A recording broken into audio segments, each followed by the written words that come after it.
नमस्कार साथियों, मैं सीमा गुप्ता आज आप सभी के बीच विश्व के भूगोल में आज के इस टेस्ट सीरीज में अत्यंत ही महत्वपूर्ण टॉपिक को समायोजित की हूँ। और आज आप सभी के बीच 30 क्वेश्चन जो कि आप सभी के परीक्षा के दृष्टिगत अत्यंत ही महत्वपूर्ण है उसको लाया जा रहा है। साथ में प्रयास किया जाएगा इस 30 प्रश्न के माध्यम से आप सभी को कम से कम 100 क्वेश्चन की तैयारी कराना। साथ में वो जितने आयाम हैं जिससे क्वेश्चन बनने की संभावना है इससे भी आप सभी को अवगत कराना। तो आइए देखते हैं प्रथम क्वेश्चन आप सभी के बीच कौन सा है। प्रथम क्वेश्चन है, सामान्यतः पृथ्वी की सतह से ऊंचाई बढ़ने के साथ तापमान में घटोतरी होती है क्योंकि।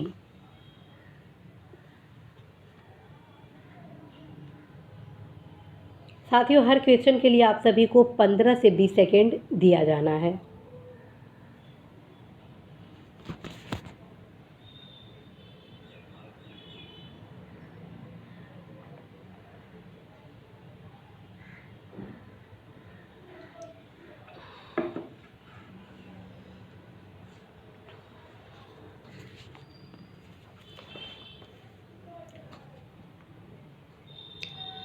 तो साथियों, इसका सही आंसर होगा ऑप्शन सी, केवल 1 और 3। ठीक है, अर्थात वायुमंडल पृथ्वी की सतह से केवल ऊपर की ओर गर्म हो सकता है।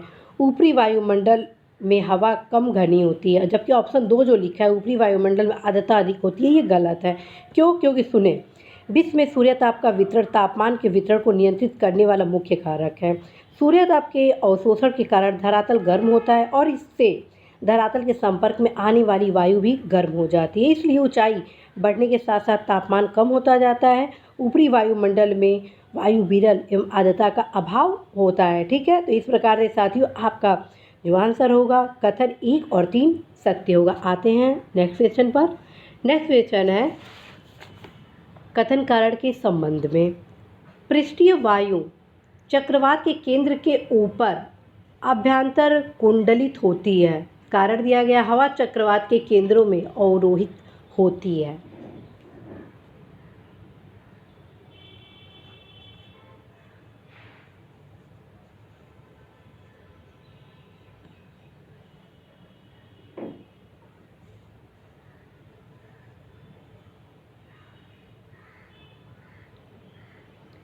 साथियों, चक्रवात सामान्यतः निम्न दाब के केंद्र होते हैं जिनके चारों ओर सकेंद्रीय समवायु दाब रेखाएं विस्तृत होती हैं। केंद्र से बाहर की ओर क्रमशः वायु दाब बढ़ता जाता है, फलस्वरूप परिधि से केंद्र की ओर हवाएं चलने लगती हैं। इस प्रकार पृष्ठीय वायु चक्रवात के केंद्र के ऊपर अभ्यंतर कुंडलित होती है, जिससे हवा चक्रवात के केंद्र में अभिसरित होती है। इस प्रकार कथन और कारण दोनों सही है और कथन अर्थात कारण कथन की सही व्याख्या करती है। अब आप देखिए, कथन कारण जब ये दोनों सही है तो इस प्रकार का उत्तर हम कैसे देंगे, ये भी टिप्स आप जानें।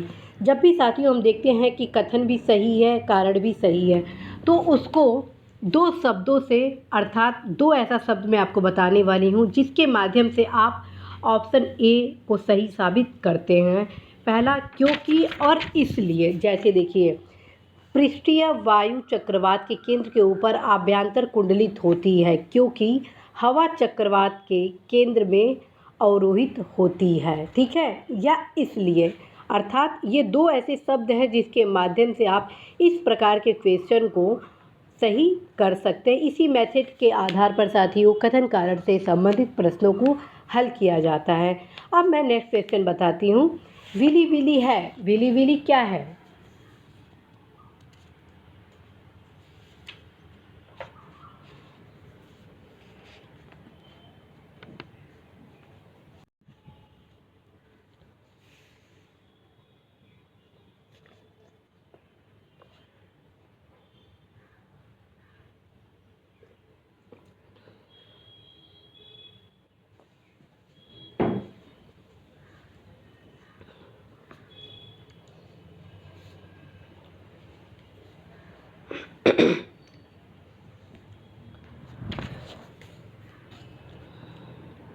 तो साथियों इसका सही आंसर होगा ऑप्शन 3, उत्तर पश्चिम ऑस्ट्रेलिया का उष्णकटिबंधीय चक्रवात। और चूँकि मैं आप सभी को बता चुकी हूँ कि आप सभी को अधिकतम प्रश्न भी इस टेस्ट सीरीज के माध्यम से तैयार कराना है। साथियों, आप सभी के बीच जो महत्वपूर्ण चक्रवात हैं, हवाएं हैं, ये सभी परीक्षा में पूछे जाते हैं। तो उसी क्रम में जो महत्वपूर्ण है वो सुने आप। विली विली कहाँ पर प्रवाहित होती है? ऑस्ट्रेलिया। हरिकेन संयुक्त राज्य अमेरिका। टाइफून चीन और बागियो फिलीपींस में। और चक्रवात हमारे भारत में। ठीक है, तो इस प्रकार से साथियों ये जो क्वेश्चन आए तो आप अवश्य ही इसको सही उत्तर में लगाएंगे। नेक्स्ट क्वेश्चन फिर कथन और कारण के संबंध में। वायुमंडल में नमी की मात्रा अक्षांश से संबद्ध है। नमी को जलवाष्प के रूप में रखने की क्षमता तापमान से संबद्ध है।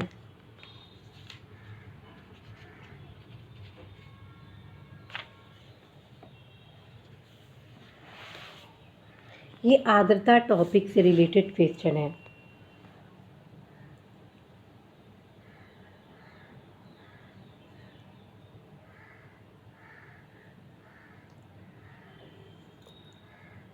तो साथियों इसका आंसर होगा ऑप्शन ए। क्यों? देखिए, वायुमंडल में नमी की मात्रा अक्षांश से संबंध है, ये सही है। कारण जो दिया गया है, नमी को जलवाष्प के रूप में रखने की क्षमता तापमान से संबंध है, ये भी सही है। तो ये ए कैसे सही हुआ? क्योंकि देखिए आप, वायुमंडल में नमी की मात्रा अक्षांश से संबंध है क्योंकि नमी को जलवाष्प के रूप में रखने की क्षमता तापमान से संबंध है। ठीक है, तो इस प्रकार से साथियों ये भी कथन कारण आपका क्योंकि शब्द से जुड़कर आपका सही उत्तर क्या दे रहा है? Option A. साथियों आर्द्रता से संबंध में एक क्वेश्चन और भी अत्यंत महत्वपूर्ण है, उसको गौर से सुने आप। ग्रीष्मकाल में आर्द्र उष्मा का अनुभव होता है जब मौसम, फिर से सुने प्रश्न, ग्रीष्मकाल में आर्द्र उष्मा का अनुभव होता है जब मौसम क्या होता है? उमस वाला होता है। उत्तर हो जाएगा उमस वाला होता है। अब आते हैं नेक्स्ट क्वेश्चन।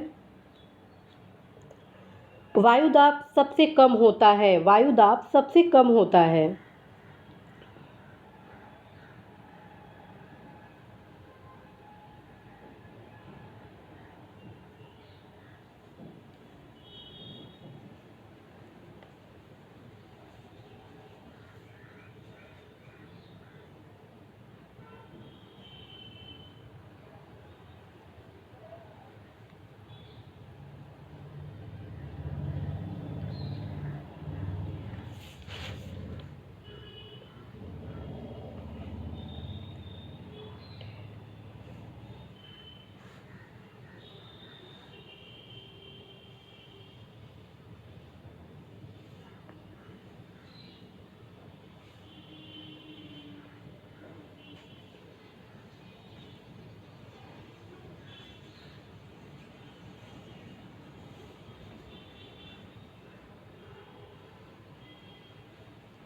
तो साथियों इसका सही आंसर होगा ऑप्शन डी, ग्रीष्म ऋतु। ठीक है, ऑप्शन हो जाएगा ग्रीष्म ऋतु।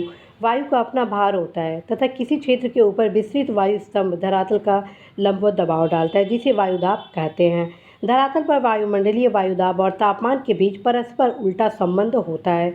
अतः स्पष्ट है कि गर्मियों में तापमान सबसे अधिक होने के कारण वायुदाब सबसे कम होगा, परंतु ऊंचाई के साथ तापमान में गिरावट की तरह वायुदाब में भी गिरावट होती है। और वायुदाब का वितरण तापीय कारक के अतिरिक्त गतिज कारकों से भी प्रभावित होता है। इस टॉपिक से रिलेटेड कुछ अन्य महत्वपूर्ण भी क्वेश्चन है, जैसे कि अक्षांश के संबंध में। साथियों क्वेश्चन आ सकता है कि निम्न अक्षांशों में से किसे आप हार्स अक्षांश से संबंधित करेंगे, और आपके लिए 4 विकल्प दे दिए जाएंगे, 30 डिग्री अक्षांश, 45 डिग्री, 60 डिग्री या 23.5 डिग्री। तो इसका उत्तर हो जाएगा साथियों 30 डिग्री, क्योंकि 30 और 35 के बीच जो होता है एरिया वो आपका हार्स अक्षांश के रूपांकित करता है। अब आते हैं नेक्स्ट क्वेश्चन। नेक्स्ट क्वेश्चन है सर्वाधिक ऊंचाई के बादल हैं। सर्वाधिक ऊंचाई के बादल हैं। बादल से संबंधित टॉपिक भी आप सभी के परीक्षा में पूछे जाते हैं और टीटी के मैप में बादल से रिलेटेड सारे प्रकार आप देखेंगे।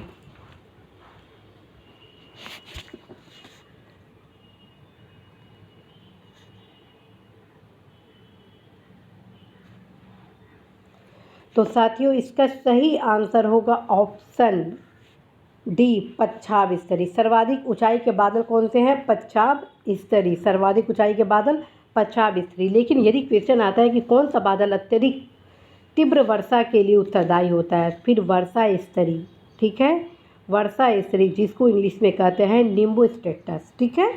तो ये जो बादल से संबंधित क्वेश्चन है, आप अवश्य टीटी के मैथ से स्टडी करिएगा, सारे आप बादलों का प्रकार देखेंगे। नेक्स्ट क्वेश्चन देखिए, तड़ित झंझा के दौरान आकाश में तड़ित किसके किनके द्वारा उत्पन्न होती है?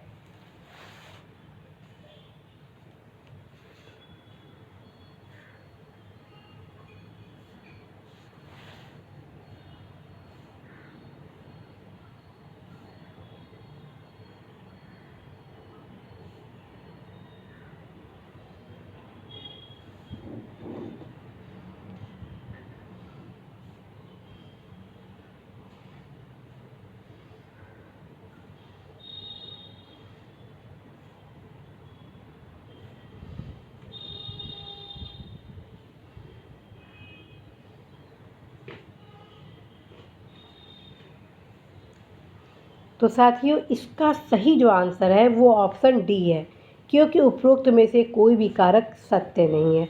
उसका कारण क्या है? देखिए, बिजली के चमकते ही जो ऊष्मा उत्पन्न हो जाती है, जिस कारण तापमान अचानक बढ़ जाता है और तीव्रता से अचानक क्या होता है, फैलती है। इसी कारण भयंकर आवाज़ उठती है। इसे यह मेघ गर्जन कहते हैं।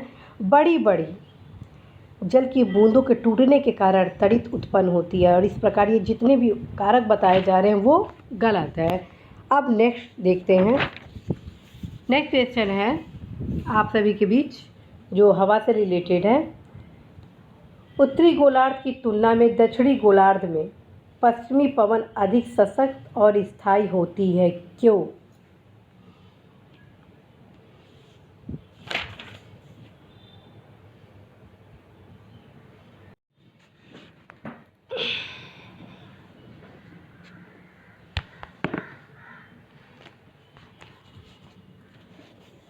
फ्रेंड, उपोष्ण उच्च वायुदाब से उपध्रुवीय निम्न वायुदाब के बीच दोनों गोलार्धों में चलने वाली स्थायी पवन को क्या कहा जाता है? को पछुआ या पश्चिमी पवन कहते हैं। उत्तरी गोलार्ध में स्थल की अधिकता के कारण ये अधिक जटिल हो जाती है तथा निम्न ग्रीष्म में कम सक्रिय एवं शीत ऋतु में अधिक सक्रिय हो जाती है। सागर के ऊपर चलने के कारण ये हवाएं नमी से परिपूर्ण हो जाती हैं तथा अपने अक्षांशों में महाद्वीपों के पश्चिमी भागों में पर्याप्त वर्षा करती हैं। दक्षिणी गोलार्ध में स्थल की कमी के कारण इनकी जो गति होती है इतनी तेज हो जाती है कि हवाएं तूफानी हो जाती हैं। पछुआ पवनों के साथ प्रचंड झंझा चला करते हैं।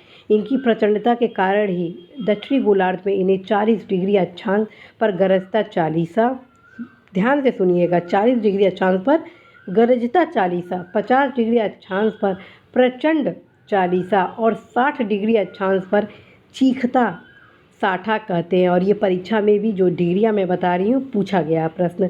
पृथ्वी अपनी अक्ष रेखा के सहारे पश्चिम से पूर्व दिशा की ओर घूर्णन करती है, ये भी क्वेश्चन पूछा गया है। अतः इस घूर्णन के कारण वायु की दिशा में विचलन हो जाता है। इस प्रकार वायु की दिशा को विक्षेपित करने वाले बल को विक्षेपक बल अथवा कोरियोलिस बल, ठीक है, कहते हैं। और कोरियोलिस बल दोनों गोलार्धों में समान रूप से लगता है, इनमें केवल दिशा परिवर्तन होता है। इस प्रकार से इसका सही उत्तर हुआ ऑप्शन ए, अर्थात सिर्फ एक सही है, 2 इसका गलत है, ठीक है। नेक्स्ट क्वेश्चन देखते हैं जो कि काफ़ी अत्यंत ही महत्वपूर्ण है, स्थानीय पवन से रिलेटेड है। तो स्थानीय पवन और उसके जो क्षेत्र है उसको आप सुमेलित करें।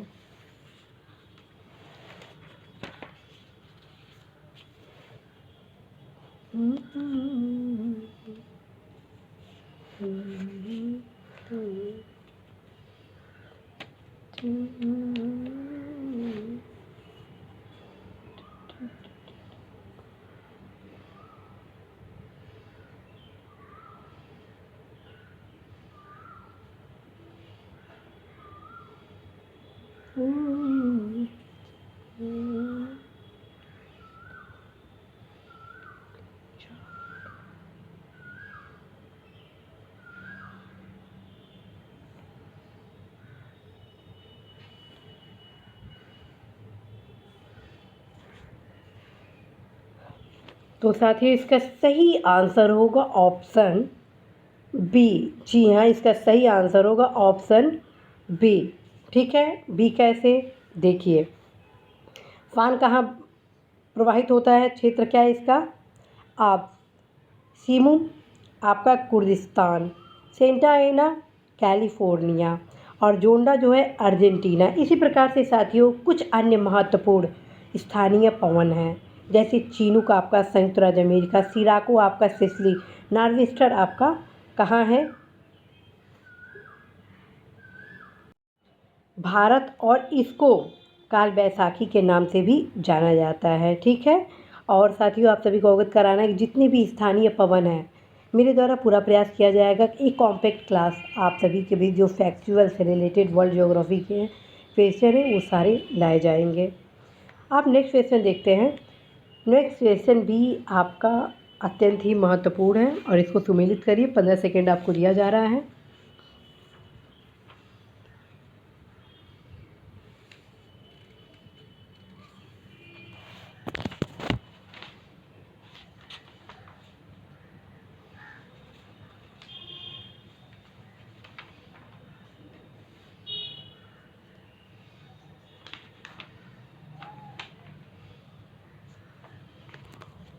तो साथियों इसका सही आंसर हो गया ऑप्शन ए। जी हाँ, इसका सही आंसर हो गया ऑप्शन ए। कैसे, मानसूनी वन कहाँ पाया जाता है, मानसूनी वन, मानसूनी वन का क्या क्या उदाहरण हो गया, मानसूनी वन का उदाहरण हो गया आपका सागौन और साखू, विषुवतीय रेखा वन, महोगनी रोजवुड, भूमध्य सागरीय वन आपके आलू बुखारा प्लम एवं जैतून, कोढ़धारी वन चीड़ तथा फर। ये जितनी भी वनस्पतियां हैं साथियों इस प्रकार के क्वेश्चन आपके पूछे जाएंगे। जैसे ये भी सुनिए, देवदार कहाँ से संबंधित है, कनाडा, डगल सफ़र कहाँ से है, मैक्सिको, महोगनी होंडुरास, सागौन म्यांमार। इस प्रकार से साथियों क्वेश्चन सुमेलित करने के लिए आ जाएंगे। क्वेश्चन आ जाएगा कि किस देश में उसके भौगोलिक क्षेत्र का सर्वाधिक प्रतिशत वन आच्छादित है, तो उत्तर इस कंडीशन में आपका उस सिनेरियो के हिसाब से हो गया जापान। क्वेश्चन आ जाएगा कि कोढ़धारी वन नहीं पाए जाते हैं, कहाँ नहीं पाए जाते हैं, तो अमेजोनिया में नहीं पाए जाते हैं। फिर क्वेश्चन आ जाएगा कि शंकुधारी वन जहाँ मुख्यतः पाए जाते हैं वे कौन से क्षेत्र हैं, तो शीतोष्ण क्षेत्र हैं। टैगा वन विशेषता है, तो किसकी विशेषता है, समशीतोष्णीय क्षेत्र की विशेषता। क्वेश्चन आ जाएगा कि कहाँ विस्तृत उष्णकटिबंधीय वर्षा वन पाए जाते हैं, 4 ऑप्शन दे दिए जाएंगे, जिसमें कांगो घाटी होगा तो आप उसमें टिक क्या लगाएंगे, कांगो घाटी का। तो साथियों वनस्पतियों से रिलेटेड जितने भी क्वेश्चन है आप सभी के लिए बेहद महत्वपूर्ण है। नेक्स्ट क्वेश्चन देखते हैं। अलग अलग ऋतुओं में दिन समय और रात्रि समय के विस्तार में भिन्नता किस कारण से होती है,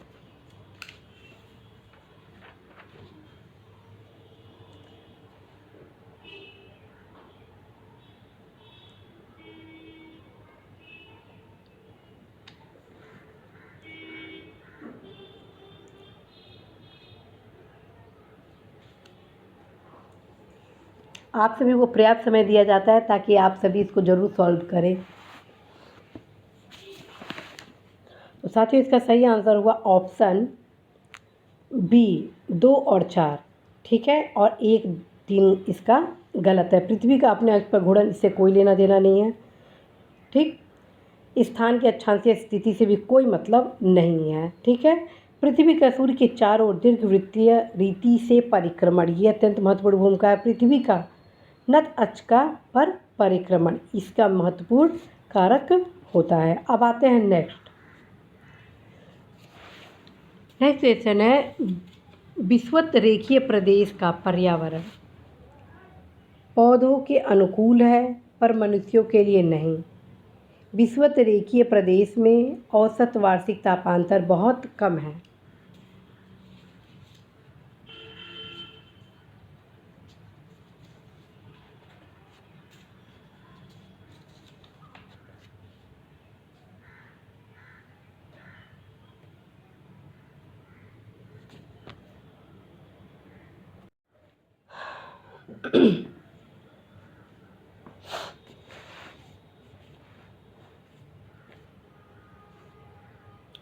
तो साथियों तैयार हो जाइए कथन कारण से संबंधित न्यू ट्रिक जानने का। तो देखिए, विषुवत रेखीय प्रदेश का पर्यावरण पौधों के अनुकूल है पर मनुष्यों के लिए नहीं। ये कथन सही है। अब कारण देखिए, विश्वत देखिए प्रदेश में औसत वार्षिक तापांतर बहुत कम है, ये भी सही है, लेकिन व्याख्या इसका सही नहीं है, क्योंकि आप इसलिए भी फिट करके बैठा लीजिए, क्योंकि भी फिट करके बैठा लीजिए और कॉमन सेंस भी लगा लीजिए, किसी भी रूप से बैठ नहीं रहा है। इस प्रकार से इसका सही उत्तर होगा ऑप्शन बी, अर्थात ए तथा आर दोनों सही है, पर आर ए का सही स्पष्टीकरण नहीं है, क्योंकि दोनों का विषय अलग है। अब आते हैं नेक्स्ट क्वेश्चन, निम्नलिखित में से कौन सा मृदा में नाइट्रोजन को बढ़ाता है या बढ़ाते हैं?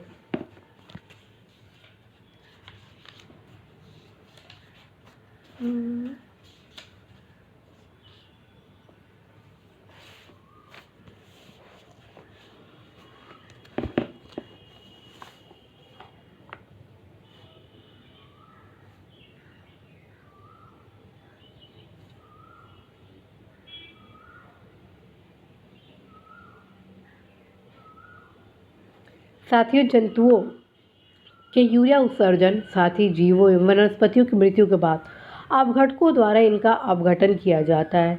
इस प्रकार पेड़ पौधे इनसे पोषण प्राप्त करते हैं। इस तरह नाइट्रोजन चक्र की प्रक्रिया चलती रहती है तथा मृदा में नाइट्रोजन की मात्रा की पूर्ति होती रहती है। इस प्रकार से इसका सही उत्तर होगा ऑप्शन सी। इसका सही उत्तर होगा ऑप्शन सी, अर्थात 1 और 3, जंतुओं द्वारा यूरिया का उत्सर्जन, वनस्पति की मृत्यु। ठीक है, नेक्स्ट क्वेश्चन देखिए, पृथ्वी के तल पर प्रथम पक्षी का प्रादुर्भाव कब हुआ माना जाता है? पृथ्वी के तल पर प्रथम पक्षी का प्रादुर्भाव कब माना जाता है? ये क्वेश्चन इसलिए लाया गया है ताकि प्रजाति जनजाति से रिलेटेड जितने क्वेश्चन हैं ये सारे आप जरूर तैयार करें।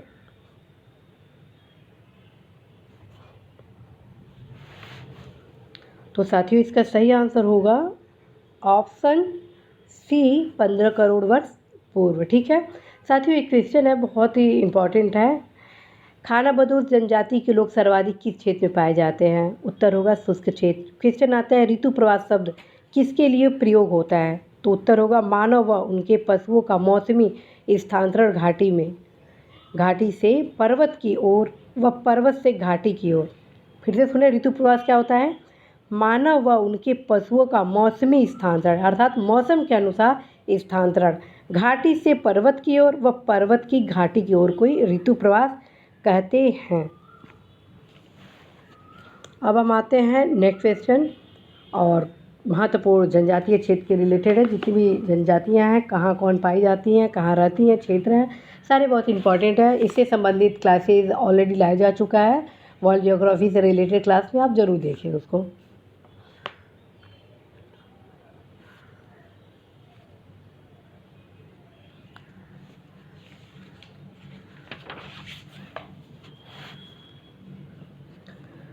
तो साथियों, इसका सही आंसर होगा ऑप्शन सी, ऑप्शन सी।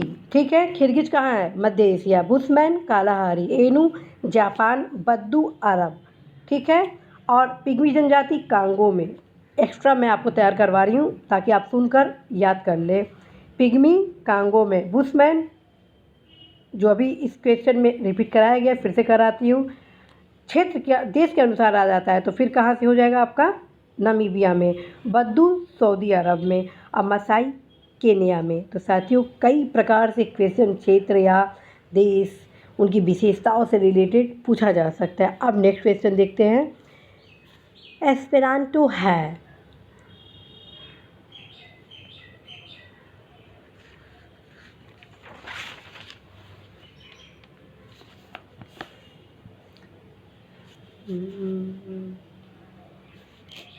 साथियों, ये है ऑप्शन डी, विश्व भाषा के रूप में कार्य करने के लिए बनाई गई एक कृत्रिम भाषा। एस्पेरांटो क्या है? एस्पेरांटो है विश्व भाषा के रूप में कार्य करने के लिए बनाई गई एक कृत्रिम भाषा। अब आते हैं नेक्स्ट क्वेश्चन। नेक्स्ट क्वेश्चन है, सर्वाधिक बोली जाने वाली भाषा कौन सा है? मैं इस टॉपिक में भाषा से रिलेटेड सारे महत्वपूर्ण आपको तैयारियाँ करवा दे रही हूँ।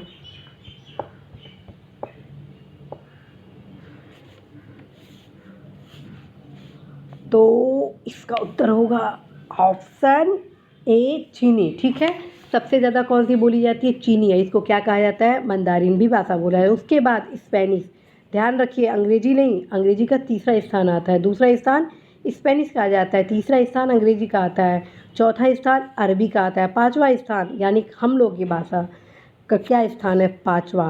पुर्तगाली छठवां, सातवां हर्ष की बात है बंगाली। ठीक है, पहला देखिए मंदारिन, दूसरा स्पेनिश, तीसरा अंग्रेजी, चौथा अरबी, पांचवा हिंदी, छठा आपका पुर्तगाली, सातवां बंगाली। इसको एकदम अच्छे से तैयार कर लीजिए। आप देखते हैं नेक्स्ट क्वेश्चन। विश्व का धान जिन बैंक स्थित है? विश्व का धान जिन बैंक स्थित है, काफ़ी इंपॉर्टेंट क्वेश्चन है। और अब आप सभी के बीच आर्थिक भूगोल से संबंधित वेरी वेरी इंपॉर्टेंट क्वेश्चन आने हैं।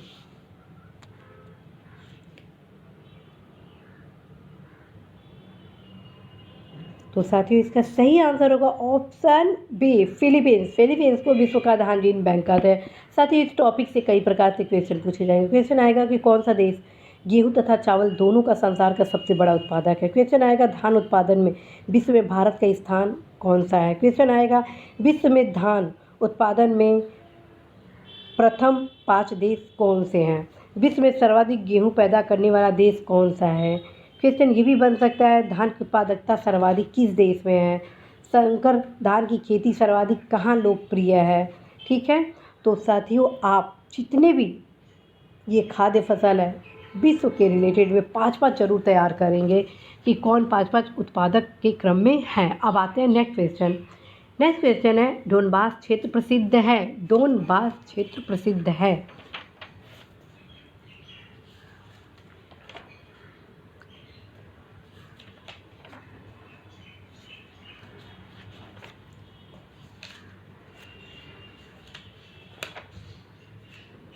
तो साथियों इसका सही आंसर होगा ऑप्शन बी डोनबास आपका कोयला क्षेत्र के लिए फेमस है। ठीक है, और साथियों कोयला क्षेत्र से रिलेटेड बहुत से ऐसे क्वेश्चन हैं जो कि आपके एग्ज़ाम के पॉइंट ऑफ व्यू से बहुत इम्पॉर्टेंट है। अतः आप सभी के नेक्स्ट क्वेश्चन है सुमेलित करने के लिए कोयला क्षेत्र और संबंधित देश।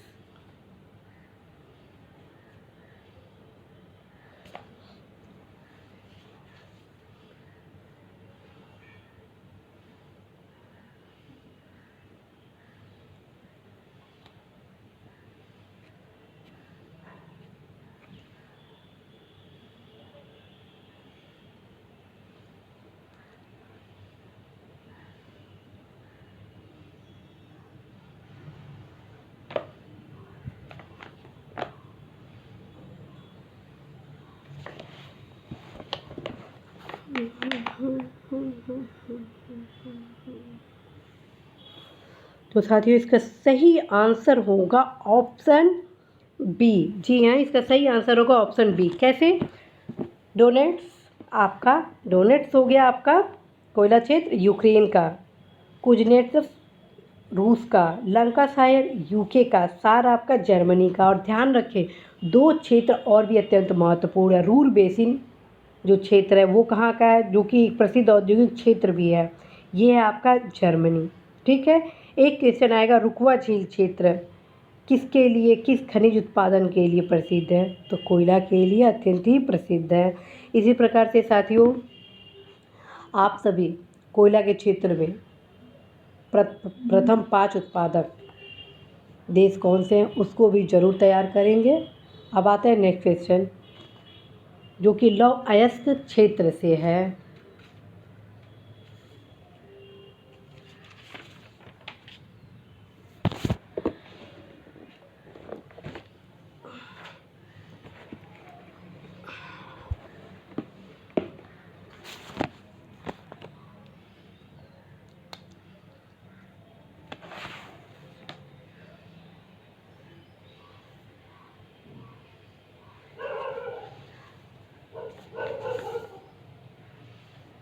तो साथियों आज जो आप सभी के बीच लौह उत्पादन अर्थात लौह अयस्क के क्षेत्र के बारे में बताया जा रहा है वो काफ़ी इम्पोर्टेंट है।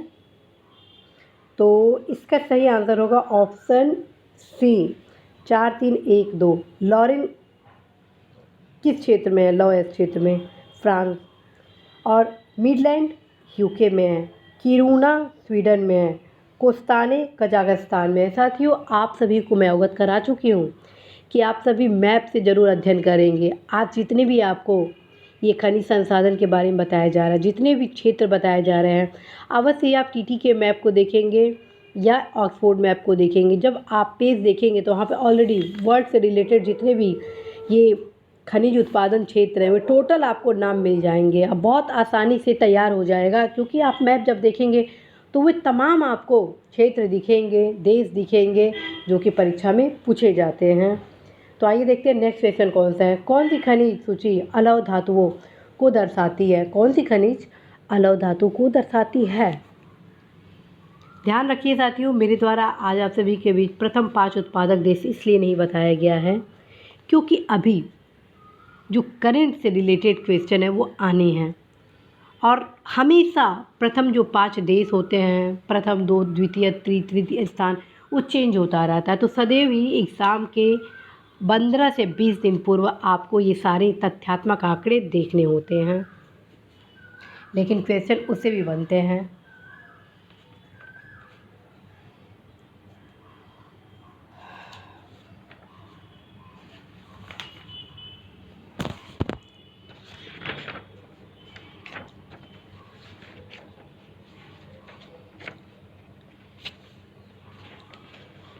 तो साथियों, इसका सही आंसर होगा ऑप्शन ए। जी हाँ, इसका सही आंसर होगा ऑप्शन ए, निकेल, जस्ता, तांबा, एल्युमिनियम। ठीक है, और ध्यान रखिए आज मैं आप सभी को कोयला क्षेत्र के बारे में बताई हूँ। ओके, दूसरा लौह क्षेत्र के बारे में बताई हूँ। आप सभी सोना भी का भी देखेंगे कौन कौन सा क्षेत्र है। प्रथम 5 उत्पादक देश देखेंगे। चांदी के बारे में सबसे बड़ा उत्पादक देश कौन सा है, और प्लस क्षेत्र देखेंगे। एल्युमिनियम के बारे में देखेंगे। टीन के बारे में देखेंगे। पेट्रोलियम के बारे में देखेंगे। जितने बताए जा रहा है, यूरेनियम, ये बहुत ही इंपॉर्टेंट है आपके एग्ज़ाम से। समय अभाव के कारण सारे क्वेश्चन आप सभी के बीच लाया जाना संभव नहीं है। नेक्स्ट क्वेश्चन है, हाल के तत्वों में एक वर्ग जिसे दुर्लभ मृदा धातु कहते हैं कि कम आपूर्ति पर चिंता जताई गई है, क्यों?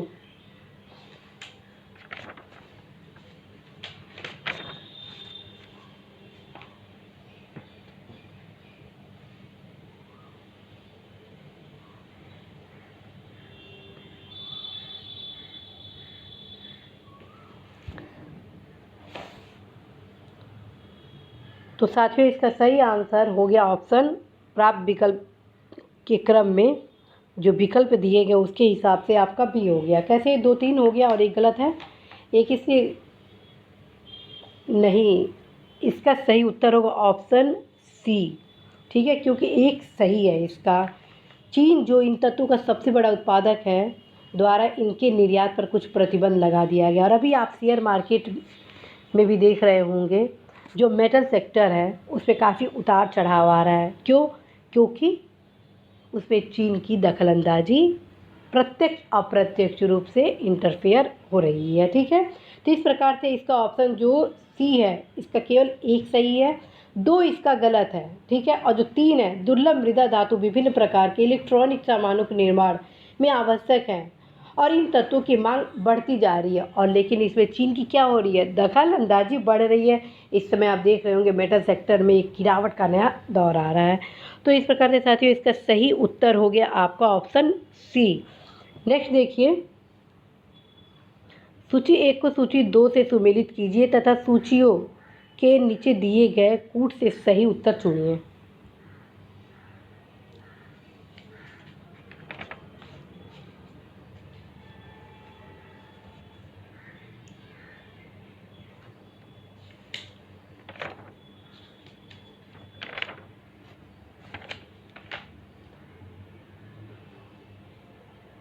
साथियों, इस प्रकार के क्वेश्चन आ सकते हैं। प्रमुख नगर और संबंधित उद्योग क्षेत्र। इस क्वेश्चन के साथ लगभग मैं आपको 10 से 12 क्वेश्चन और तैयार करवाऊंगी। पहले इसका उत्तर आप सभी से जान लूँ। तो इसका उत्तर हुआ साथियों ऑप्शन डी। जी हाँ, इसका सही उत्तर हुआ ऑप्शन डी। कहते हैं सलेम लौह एवं इस्पात के लिए फेमस है। लॉस एंजल्स हवाई जहाज़ के लिए फ़ेमस है। आबादान आपका किससे फ़ेमस है? आबादान तेल शोधन के लिए फ़ेमस है। नागोया सूती वस्त्र और ऑटोमोबाइल के लिए। ये ज़रूर याद कर लीजिएगा जितना आपको बताया जा रहा है। अब नेक्स्ट लौह इस्पात केंद्र आपको बताती हूँ संबंधित क्षेत्र। हैमिल्टन जो कि लौह इस्पात केंद्र के लिए फ़ेमस, ये कनाडा में है। बर्मिंघम लौह इस्पात केंद्र के लिए फ़ेमस है और ये कहाँ है? यूके अर्थात यूनाइटेड किंगडम में है। एसन कहाँ है? लौह इस्पात केंद्र के लिए फ़ेमस है और ये जर्मनी में है। आंसन कहाँ है? ये भी लौह इस्पात केंद्र के लिए फ़ेमस है और ये चीन में है। ठीक है, इसी प्रकार कुछ अन्य महत्वपूर्ण औद्योगिक क्षेत्र जैसे साथियों पिट्सबर्ग यूएसए में है और ये लोहा इस्पात के लिए फ़ेमस है। संघाई जो कि चीन में है, सूती वस्त्र के लिए फ़ेमस है। डुंडी जो कि स्कॉटलैंड में है, जो कि जूट वस्त्र के लिए फ़ेमस है। लेनिनग्राद जो कि सेंट पीटर्सबर्ग रूस में है, जो कि पोत निर्माण के लिए फेमस है। इसी प्रकार साथियों ओसाका वस्त्र उद्योग के लिए फेमस है। याकोहामा पोत निर्माण के लिए फेमस है। पिट्सबर्ग लोहा इस्पात के लिए फेमस है। ह्यूस्टन आपका तेल एवं प्राकृतिक गैस के लिए फेमस है। साथियों आप सभी इस चैप्टर को अवश्य ही तैयार करेंगे क्योंकि 1 से 2 क्वेश्चन इस टॉपिक से पूछे जाते हैं। तो आइए देखते हैं नेक्स्ट क्वेश्चन कौन सा है। नेक्स्ट क्वेश्चन है निम्नलिखित में संसार का सर्वाधिक व्यस्त महासागरीय मार्ग कौन है? निम्नलिखित में संसार का सर्वाधिक व्यस्त महासागरीय मार्ग कौन सा है? ध्यान रखिए हर एक क्वेश्चन के साथ आपको कई क्वेश्चन की तैयारी कराई जा रही है।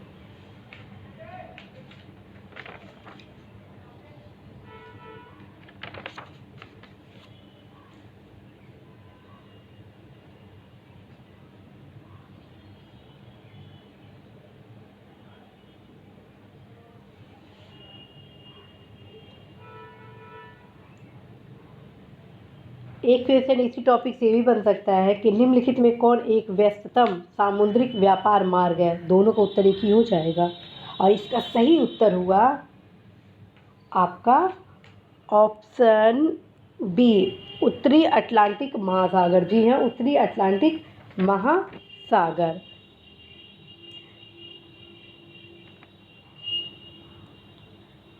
अब कुछ क्वेश्चन पत्तन और बंदरगाह थे।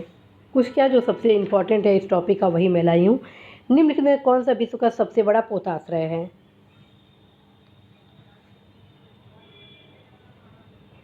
इसी के साथ आप सभी को बहुत ही महत्वपूर्ण तैयार कराया जाना है क्षेत्र।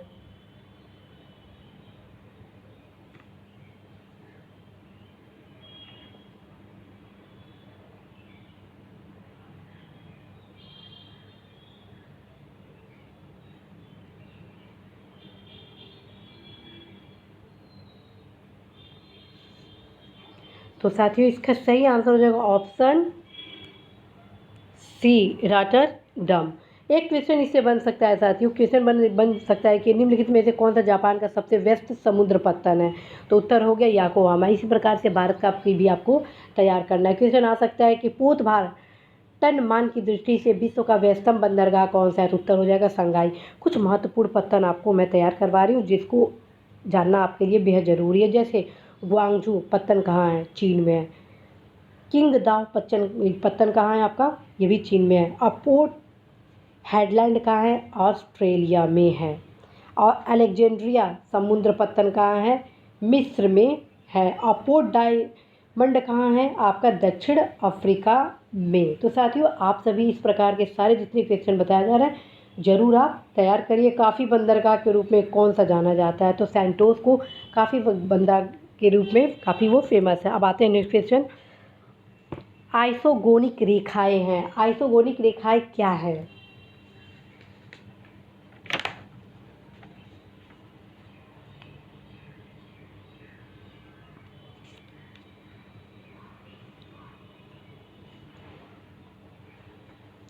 तो साथियों इसका सही आंसर हो जाएगा ऑप्शन डी समान चुंबकीय झुकाव वाली रेखाएं। समान चुंबकीय झुकाव वाली रेखाएं को आइसोगोनिक कहते हैं। साथियों ये मानचित्र से रिलेटेड टॉपिक है। इससे एक क्वेश्चन बनेगा समदाब रेखाओं को दर्शाने वाला दैनिक मौसम मानचित्र उदाहरण है।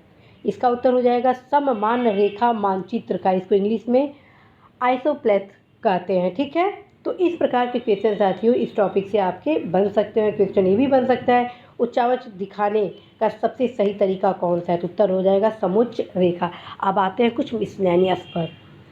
संसार के सर्वाधिक महत्वपूर्ण मत्स्यन क्षेत्र उन क्षेत्रों में पाए जाते हैं जहाँ, तो साथियों इसका सही आंसर होगा ऑप्शन सी, कोष्ठ तथा शीत सागरीय धाराएं जहां मिलती हैं। ठीक है। और मत्स्य उत्पादन के क्षेत्र भूमध्य रेखा के दोनों ओर 40 डिग्री और 60 डिग्री अक्षांशों के बीच पाए जाते हैं। ठीक है। और अनुकूल प्लैंकटन के कारण भी काफ़ी हो जाता है। तो ये सारी परिस्थितियाँ काफ़ी अनुकूल होती हैं। अब इसी के साथ नेक्स्ट क्वेश्चन है, निम्नलिखित कथनों पर विचार कीजिए तथा नीचे दिए गए कूट से सही उत्तर को चयनित करें।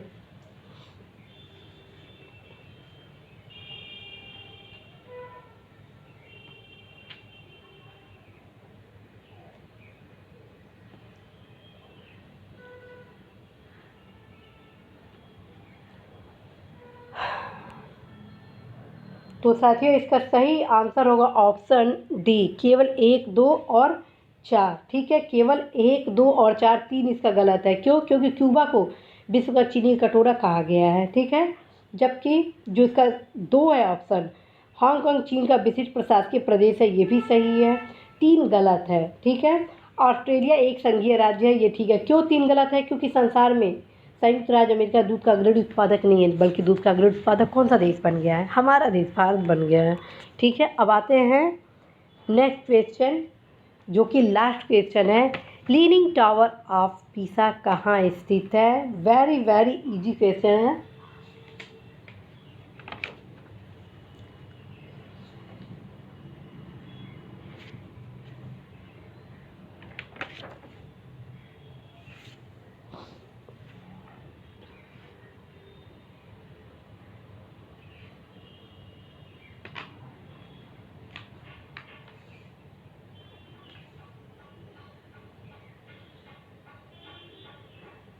तो साथियों इसका सही आंसर होगा ऑप्शन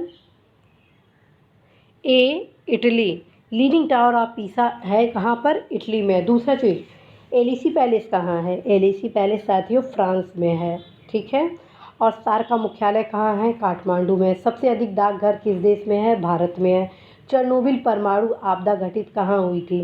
और ये कहाँ पे चेरनोबिल परमाणु है? तो ये यूक्रेन में है। तो इस प्रकार के क्वेश्चन आप सभी के परीक्षा में पूछे जाते हैं। अवश्य ही साथियों आप सभी इस टॉपिक को अच्छे से तैयार करिएगा, क्योंकि इस टॉपिक से लगभग भूगोल के, विश्व भूगोल के 4 से 5 क्वेश्चन आते हैं। और दूसरी बात, हर एक क्वेश्चन आप सभी के सफलता के लिए बेहद ज़रूरी है। हर एक क्वेश्चन आपके उज्जवल भविष्य को मार्गदर्शित करती है, क्योंकि जब आप सेलेक्ट हो जाते हैं तो प्रमोशन आप सभी की सीनियरिटी के क्रम में ही बनता है। तो साथियों आज आप सभी के बीच विश्व भूगोल से संबंधित वे तमाम महत्वपूर्ण प्रश्न लाए गए, जो कि आप सभी के परीक्षा के दृष्टिगत अत्यंत ही महत्वपूर्ण है। आप सभी अवश्य ही आज के टॉपिक को कैसे तैयार करेंगे? आज के टॉपिक को आप एनसीईआरटी, ओल्ड एनसीईआरटी से तैयार करेंगे, एज वेल एज जो मैप आपको बताई हूँ टीटी के ऑक्सफोर्ड मैप से आप तैयार करेंगे। साथ में प्रैक्टिस के रूप में आप wall map, physical and political world map से रीडिंग करेंगे। और इसके अतिरिक्त कुछ थ्योरेटिकल फैक्चुअल क्वेश्चन के लिए आप अनिल केसरी के विश्व के मानचित्र अथवा के सिद्धार्था के विश्व के मानचित्र से ये तमाम फैक्ट एक जगह प्राप्त कर सकते हैं। All the best friend.